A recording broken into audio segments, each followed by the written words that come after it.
Okay, so hi everyone. Thank you for joining us for your Power Up Your College Application session. My name is Daniela Padilla. I am an academic preparation specialist for the Early Academic Outreach Program here at UC San Diego. And I'm going to let my co-hosts introduce themselves. Dr. Jones.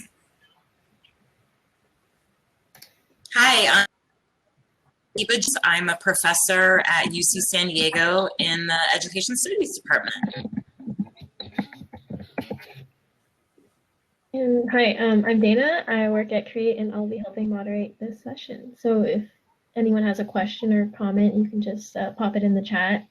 And then if you want to verbally speak, you can request to show your audio and video on the top right corner. And then that's kind of like telling us that you're raising your hand. Perfect. So I'm going to go ahead and get started with the first part of the presentation. Next slide, please. And I want to start off by asking you all in a poll what grade level you're in. So we can go ahead and just launch the poll and then just answer for us what grade level you're currently in. I cannot see the results, but we can just plow forward and hopefully that comes up. Next slide, please. Okay, so I'm going to be talking to you all a bit about the different types of universities that are out there. I'm going to be covering specifically the University of California, the California State Universities, and private universities. There are two types of universities that I am not mentioning. I'm not mentioning out-of-state schools, and I'm not mentioning California Community College. And that's just for the sake of time. I want to make sure that I am able to cover everything. So these are the three different types of universities we're focusing on today. Just like there are public high schools and there are private high schools, there are also public universities and private universities. So we're going to talk a little bit about the differences, and I'll finish off with some general advice about college apps. Okay, so next slide. So first up is the University of California. So this is the UC system. These are public universities. These are schools like UC San Diego, UCLA, UC Irvine. These universities are large. They average about 20,000 students per campus. Some are smaller, some are bigger. And there's 9 of these across California. These schools are somewhat competitive to get into. Their focus is research. So if you all enjoyed your process, your experience with this computer science research, I highly, highly encourage you all to apply to a UC. There's many opportunities known for. These schools also do a really good job of preparing you for continuing your education past that bachelor's degree. So a bachelor's degree is the degree that people typically refer to when they're talking about having a college degree. They're talking about having that bachelor's. And so if you know that you want to continue your education beyond a bachelor's, so maybe you want to go to law school, medical school, maybe you want to get a master's and PhD and go really heavy into that research, these schools are a great option for you because they do a really excellent job of preparing you to continue your education. A little bit about the application process. So there is one online application for all of these UCs. So you fill out one application and you can send it out to as little or as many UCs as you'd like. And the UCs do what's called a comprehensive review. So not only are they interested in what classes you took, what grades you got, they also really want to know who you are as a person. So they ask you a lot of questions regarding how you spend your time, what your life experiences are. They look at things like community service, extracurriculars, if you did any clubs or sports, if you had any academic achievements, any special skills or talents. And so the UCs have what's called the personal insight questions. So not only do they ask you, what classes, grades, extracurriculars you did, they also want to try and get to know you a little bit as a person. And the way that they do that is through these PIQs, the personal insight questions. These are 8 questions on the UC application. You have to answer 4 of them. You pick whichever 4 you want. None is better than the other. But you really want to make sure that you're picking questions that give you the opportunity to talk about yourself and share as much as you can about yourself. So one of the questions, for example, is what is your favorite academic subject? What have you done to further this interest outside of the classroom? And if you're someone who maybe, maybe you don't have a favorite academic subject, maybe you genuinely like all of them, maybe this question isn't for you. But if you're someone who, for example, loves math and has always done math and took all of the math classes in high school, and maybe you competed in math competitions and try to start a math club at your school, this would be a really good example where you're able to show the admissions reader extra information about yourself. So again, the UCs, they want to know who you are as a person overall. They really care about not just grades and classes, but also how you spend your time outside of school, what your life experiences are, what hardships you face, et cetera, et cetera. Next. Okay, so next up is the California State University system. And I'm talking about this system because this is one of the most popular systems in California. And a lot of students go to a CSU. These schools are schools like San Diego State, Sacramento State, San Francisco State. Any school that has the word state after it, it's a CSU. There are 23 of these CSUs. The competitiveness varies depending on the school. And some of these schools are really large, but some are also small. These schools are really good for students who maybe want to enter the workforce directly after that bachelor's degree. So maybe, for example, if you want to be a police officer, a criminal investigator, a teacher, these schools do a really good job of emphasizing hands-on learning and getting real job experience. This type of school is a great option for you if you're thinking of, going straight into the workforce after that bachelor's degree. And their application process is really different from the UC's. So the one thing that's similar is that they also just have one application for all of the CSUs. So you fill out one application, you can apply to as many as you want, but the CSUs, they don't necessarily ask for things that you did outside of class and school. So they're heavy on just asking you what classes you took, what grades you got, if you took the SAT or the ACT, what your test scores were. They ask you if you did extracurriculars, but they don't ask you any specifics about it. The UC application will ask you to describe your extracurriculars, to tell them how many hours a week and how many weeks of the year you spend doing it. The CSU application does not do that. They only care about basic information. So they are not necessarily doing a comprehensive review like the UC is, okay? Really important for you all to know. Next. And then the private universities. So like I mentioned before, there are public universities, the CSUs and the UCs are public universities, and now there are private universities. So these, for example, are schools like University of San Diego, which is a Catholic university. There's Harvard, there's Stanford, the Juilliard School of Performing Arts. So the focus of a private university really varies. It really depends on the specific school. Some of them are focused on religion. Some are focused on maybe music, like Juilliard, for example. So it just really depends on which private university you're looking at. And again, the sizes of private universities really varies. The one thing that is typically true, is that tuition at a private university tends to be more expensive than at a public university. But with private universities, you really have to do your own research on what type of emphasis the university has, what their educational experience is like, because again, it really varies university by university. And that being said, what also varies heavily is the application process. So you really have to do your research. The deadlines for private universities really varies. Sometimes they're random, like January 7th. The UC and the CSU applications have a consistent deadline, but privates do not. So you want to make sure to research that. And again, their application process varies. So you're going to need to go onto that university's website and click apply here to figure out what kind of application you're looking at. Thankfully, though, there is something called the common application. A lot of private universities got together and said, we really don't want to make all these students fill out a bunch of different applications for each one of our schools. So let's all get together and do the same thing that the UCs and the CSUs have done. So you fill out one application and you can apply to multiple private universities. The common application is different in that it asks for letters of recommendation, and it also has longer essays. So the UC has the personal insight questions. The word limit on that is about 350 words per response. The Common App asks for longer essays with like a 500, 550 word limit.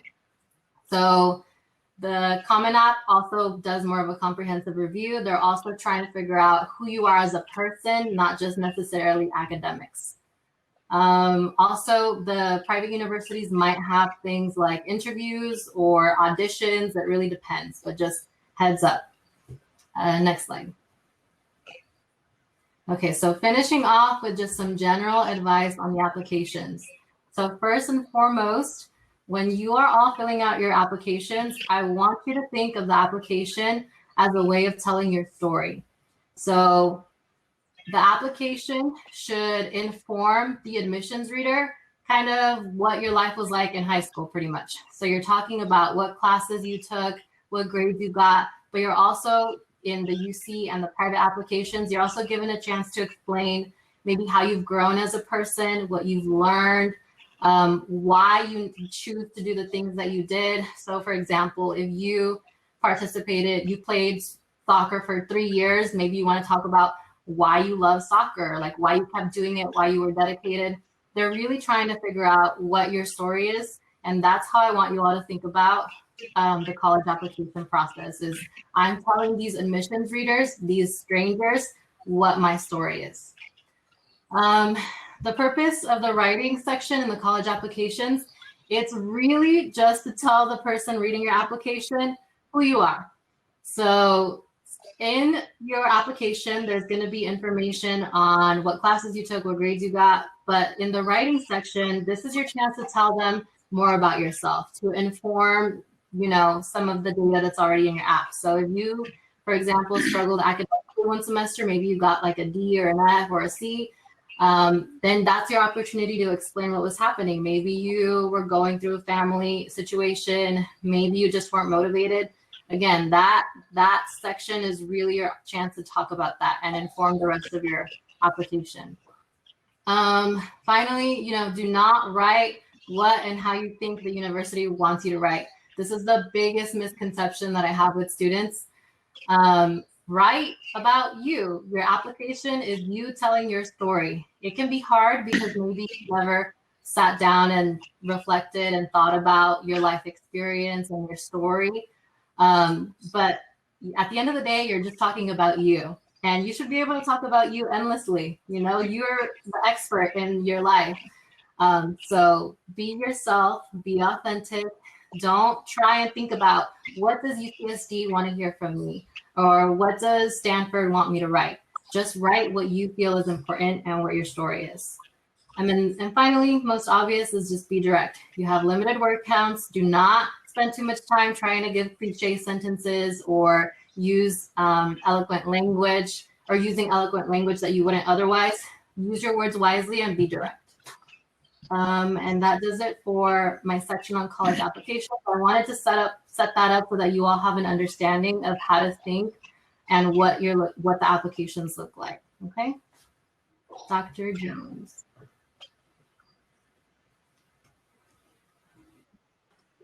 So I'm Makeba Jones. I'm a professor in education studies. And I've done a lot of research on how to make schools better, but I've done a lot of student as well. So this afternoon has been a lot of fun. So I want to try to, with a lot of Daniela said, and in the little time we have left, in the 10 minutes we have left, maybe you thinking about how you can really use your student co-researcher experience on your college application. So Daniela talked about, you know, thinking about personal statement is really a chance to tell your story beyond script, on the list of the classes you've taken, beyond your SAT thing, showing who you are, your passions, your dreams, your life experiences. To help you some of your experiences as a student co-researcher to help you tell your experiences. you've offered a lot of skills, you know, designing a study, interviewing people for those of you that interview, survey, analyzing data, doing a presentation, working on a team. Important of a starting point, but like Daniela said, you don't want to focus too much on your skills. You want to talk about how your skills have helped you learn some things. So I'm try to give you at least a chance to kind of think a little bit about how your experience tell your story. Next slide, please. So these are like the big ideas in terms of what aspect of your student career research you want to emphasize in your college application. You want to, you know, talk about how your experience are as an individual. Maybe you are somebody who's already outgoing, and so student career research team was pretty easy. Maybe you're somebody who likes thinking really deep and different information about things, and so again, being on a student career research actual of kind of who you are. You want to talk about how your experience helped you. What did you learn about yourself? That's what colleges really want to understand. Like, how did you, and what grow, you know, that maybe you couldn't even imagine when you first started the experience. And then last idea is you want to kind of think about, well, what next? Like, how can this amazing, in terms of doing research, how can that benefit you in college? Want to pursue other research opportunities. Maybe there's something you learned about yourself as a researcher in high school, then that's going to shape the kinds of extracurricular things you do and the types of classes you might want to take or your major. So start to think about how to influence how you're thinking about your dreams and how you're thinking about your future. We have left. I'm hoping, and it looks like there's only a few of you, so we might be able to have a little bit of a conversation. I want to try to pose questions that absolutely relate to these three big ideas. Next.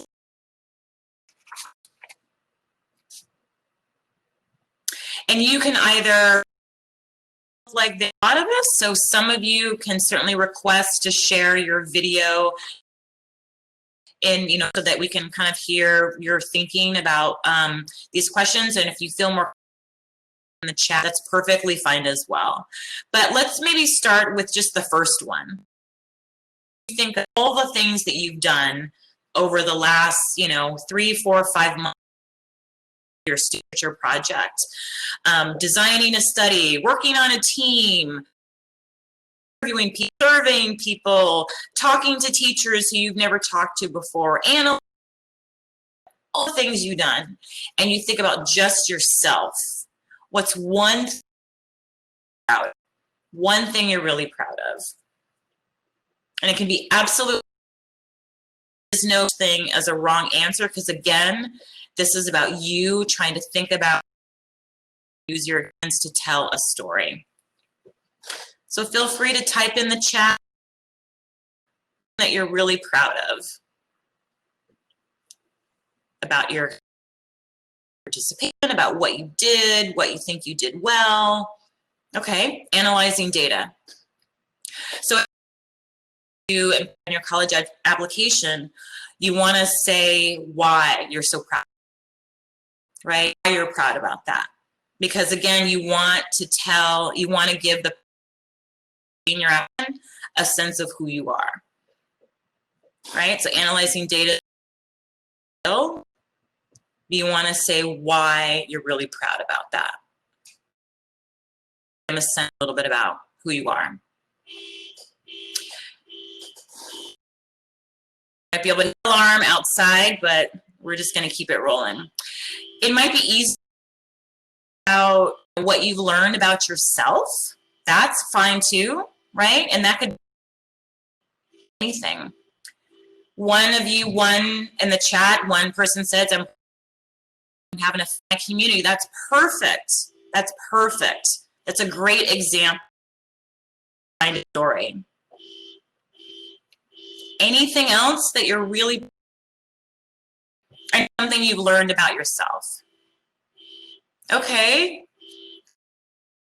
You said proud that you communicated well with your fellow comrades and you came up with a pretty good survey and showed work with others and brainstorm together. Exactly. Exactly. Learn that boy working on a team, that you're a good team player, and that you're good at collaborating. Anything else in terms of what's one thing you've learned? Since we only have a few minutes left, let me pose this, because it might be a little bit hard, right? But if you think about all the experience you've had doing the student career researcher work, has your experience inspired you in any way? Whether it's thinking about career you might want to do, other kinds of research you might be. Has your experience inspired you in any way in terms of how you think about it? So if you could put that in the chat. All. Wow. To take ECS principles. Thank you. That's a really nice example. It shows, at least if I were reading your college application and I read that in terms of take APCS principles, I would think to myself, oh, this is a young person who pushes himself or herself. This is a young person who is afraid to take on a challenge, right? Like taking an AP course. For that, a great example of how you can use this experience to kind of who you are and what you learned. Other thoughts on one thing you've learned about yourself? In what ways this experience has inspired you? Let me ask one last question, because we didn't get a chance to do this, was the college application process for different schools. Anybody have any, what Daniela presented in terms of requirements for SUs, private schools? Any questions for Daniela? Okay, that's okay. I'm assuming Daniela session recorded. If any of the students wanted to, as an example, check out Danielle's presentation on, the college application, that they could It's being recorded so people can look back on it, and then yeah. Or if you're open to sharing it, you can also do that. I mean, I don't mind. Sure that they can access it. Okay, that way at least you have the information. So, well, I think we're out of time if I'm reading my clock. Dana and the other folks who organized this conference, they email if you have questions about kind of leveraging your experience on your about the college application process, then please don't hesitate to reach out. So much. I hope you had a really good experience in the conference, and hopefully you learned something, and enjoy the rest of your night.